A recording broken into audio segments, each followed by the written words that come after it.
What's up, everyone? This is a lesson on simple probability.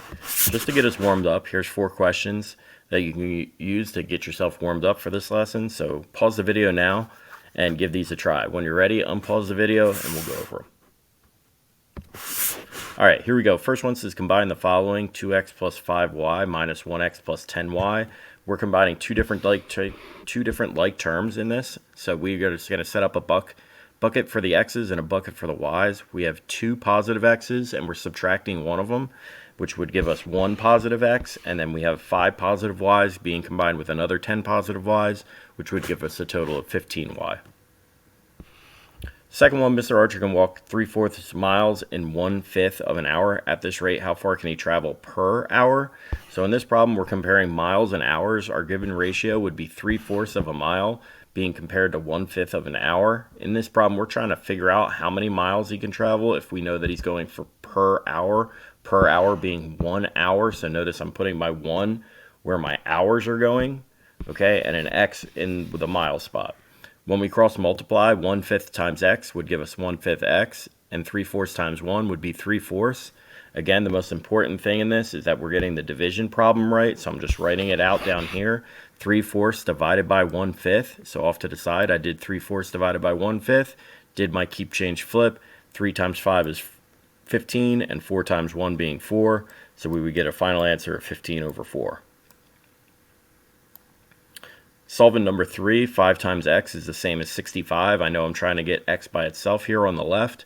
In order to get that x by itself, I need to undo or do the inverse of 5 times x, the opposite of being multiplication being division. So I divided each side by 5, and 65 divided by 5 would give me 13.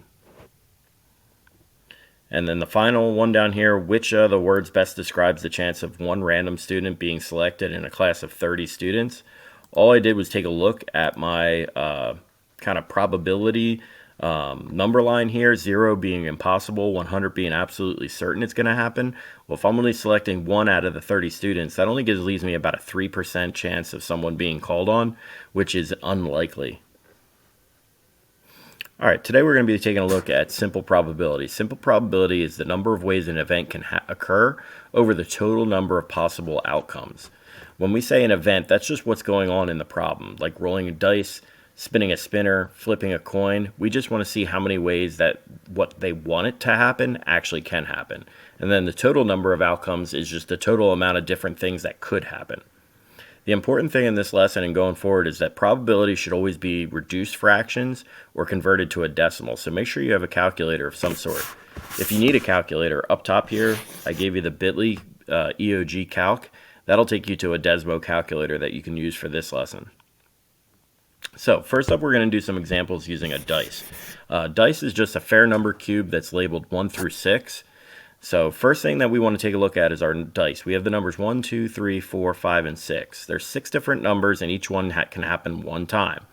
This first problem says, what's the probability of rolling a 2?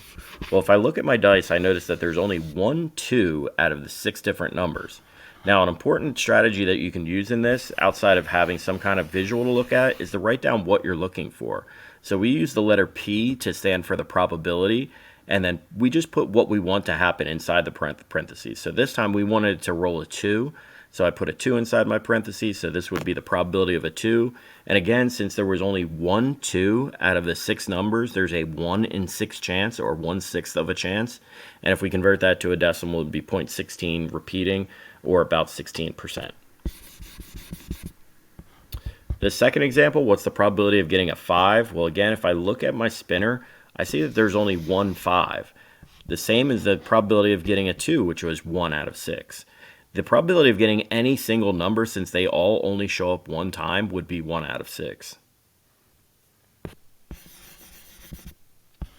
Next example, what's the probability of getting an even number? This time, I want to highlight all the even numbers, 2, 4, and 6.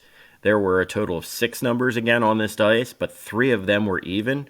So to show the probability of an even number, we would say it's 3 out of 6. But again, our answers are always going to be in simplest form or reduced. So notice how I converted it to 1/2 or 0.50 as a decimal, or 50%. So again, if your first answer is not there, try reducing it in a calculator if you're unsure. If neither answer is there, then I'd revisit the problem and try again. All right, fourth one, what's the probability of getting a number greater than 4? This time I'll show it off to the left side with my dice. So I'm looking for all the numbers that are bigger or greater than the value of 4. So 5 and 6 both being greater than 4. That would be 2 out of the 6 numbers. Again, notice that I reduced my answer to 1/3.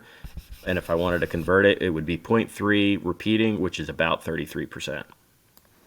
And then the last example here says, what's the probability of getting a number that is not the number 6? So again, if I go back to my dice and I start highlighting all the numbers that are not the number 6, like the number 1, 2, 3, 4, and 5, I would see that very easily that there's 5 numbers that are not the number 6 out of the 6 total options. And again, that would convert to 0.83 or about 83%. Next up, we're going to take a look at a couple examples using a spinner. So this one, we have this spinner shown below. It has 8 different segments. That's the one thing that they didn't tell me, but again, it's really important because I always need to know the total number of outcomes that could happen.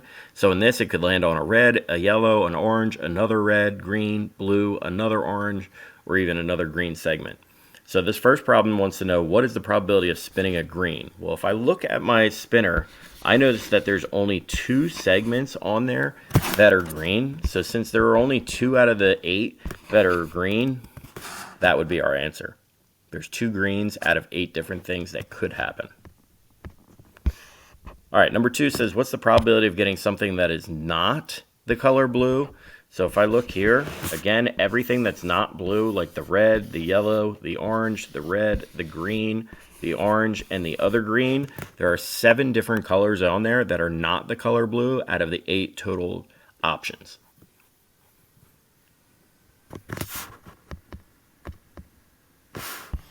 All right, third example, what's the probability of getting it spinning an orange or a red? This one's really important because of this key word or. Anytime we see the word or in probability, we're combining those events into one total event. So in this problem, we want all the colors that are either orange or red. So we have 1, we have 2, 3, 4 segments out of the 8 that are either orange or red. 4 out of 8 would reduce to 1/2, again, 50%. And then last one using this spinner, what's the probability of getting a yellow? So in this one, we just want to see what's the probability of getting just yellow. In this, there's only 1 yellow segment out of the 8. So that would be a 1 in 8 chance, or again, about 12%. All right, next we're going to look at just some examples that are just word problems. If they don't give you a picture, it's really important that you use some kind of visual to help you, whether that's kind of just writing down information off to the side or even drawing a picture yourself. So this first one says, what's the probability of choosing a yellow marble out of a bag that contains 3 green, 2 red, and 4 yellow marbles? The first thing I did was actually just draw a bag of marbles that represented the 3 greens, 2 reds, and 4 yellows. Again, I wrote down what I was looking for. In this problem, they wanted to know what's the probability of getting a yellow marble out of here. So again, if I go down below and I just count carefully how many are yellow, that would be these 4 down here below. Out of the 9, the 3 greens plus the 2 reds plus the 4 yellows, they did not tell us the total 9, so it's again really important that I have an easy strategy just to make sure that I knew that there was 9 total marbles in there, with 4 of them being yellow. This second example is going to be a classroom has 20 students in it, 12 of them are boys. What's the probability that the teacher randomly calls on a girl? So again, I just kind of broke this problem down into what information did they give me and how could I make an easy strategy. So the first thing they told me was actually the total. They said that the classroom has 20 students, so I know there's a total of 20 students. 12 of them are boys. So again, just real quick off to the side, wrote down how many boys there were. But this problem doesn't want to know how many total students there were or how many boys there were. It's how many girls there are. Well, if I know that there's a total of 20 students and 12 of them are boys, that would mean that the other 8 would have to be the girls. Now that I know all the groups in the classroom, I can answer the question of what's the probability of getting a girl? Well, since I now know that there's 8 girls out of a total of 20 total students, that would be 8 out of 20, which again reduces to 2/5 or 40%.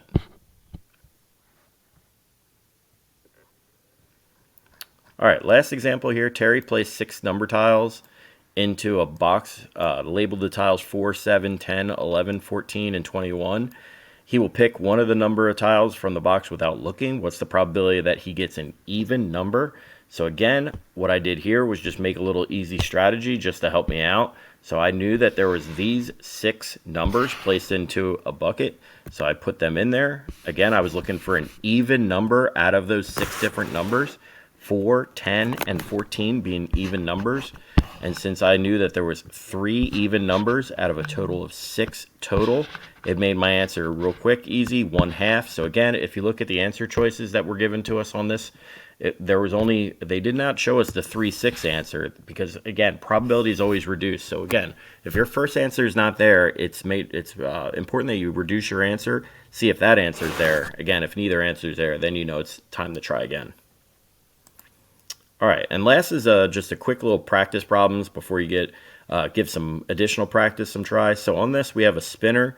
There's 3 questions. What's the probability of getting red to land on this spinner? What's the probability of getting the color not white on the spinner? And what's the probability of getting blue or red? Make sure that you represent your answers as fractions. If they need to be reduced, reduce them. And if you need, and convert those to decimals as well. So pause the video and give these 3 a try.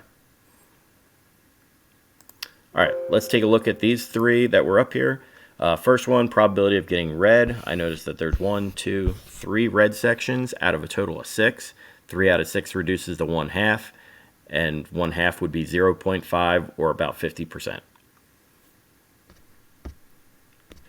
Second one, probability of getting not white. So again, I'm just going to highlight all the colors that were not the color white. That's 5 out of the 6 colors that are not white, or 0.83 repeating. And then our last example that we'll take a look at, blue or red. Just remember, anytime we see that word or, we're combining them into one complete group. So here's a red, a blue, a red, and another blue. There are 5 out of the 6 colors that are either blue or red. Again, if you need to go back through this video to help you out to understand anything else, if not, get some practice in.